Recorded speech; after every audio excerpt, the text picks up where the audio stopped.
एक वस्तु की कीमत 800 रुपये है, यदि उस पर 25% की छूट दी जाए तो ग्राहक को वस्तु कितने रुपए में मिलेंगी? तो की लागत क्या है? 800 रुपये है। कितने परसेंट डिस्काउंट है? 25%। 100 रुपये में 25% डिस्काउंट होगा तो कितना बचा? 75।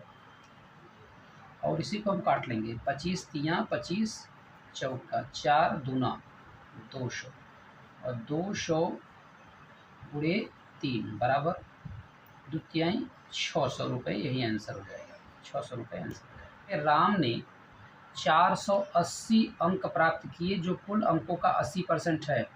परीक्षा के कुल कितने अंक है? परीक्षा मान लीजिए 100% पर है। 100% में से 80% अंक जो है 480 के बराबर है। एक जीरो यहाँ से काट लेंगे। 8 छक 48। 1% बराबर 6 और आपका पूर्णांक कितना है? 100 है। तो 100 से इधर गुणा कर दीजिए और 100 से इधर गुणा कर दीजिए। आंसर हो जाएगा 600। ये आंसर हो जाएगा। एक संख्या का 20% दूसरी संख्या का 30% है। दोनों संख्याओं का अनुपात क्या होगा? पहली संख्या का अनुपात 20% है और दूसरी संख्या का अनुपात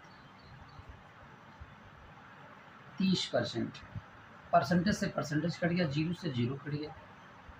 पहली संख्या बटे दूसरी संख्या बराबर 3/2। तो दोनों में अनुपात हो गया 3/2। 3/2। 3/2 आंसर हो गया इसका। एक व्यक्ति ने अपने वेतन का 40% खर्च किया और 900 रुपये बचाए। उसका कुल वेतन क्या है? हम जानते हैं आय बराबर खर्च प्लस बचत।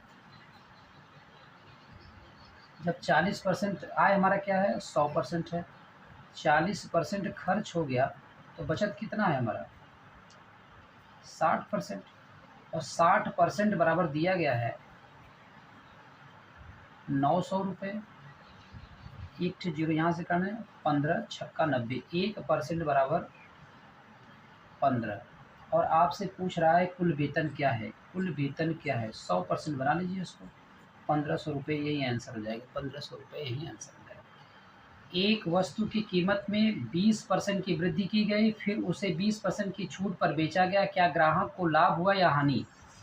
तो 20% की वृद्धि की गई तो 120% और 20% की छूट दी गई तो 20% छूट दी गई तो हो गया 80% और 80% को काट लीजिए।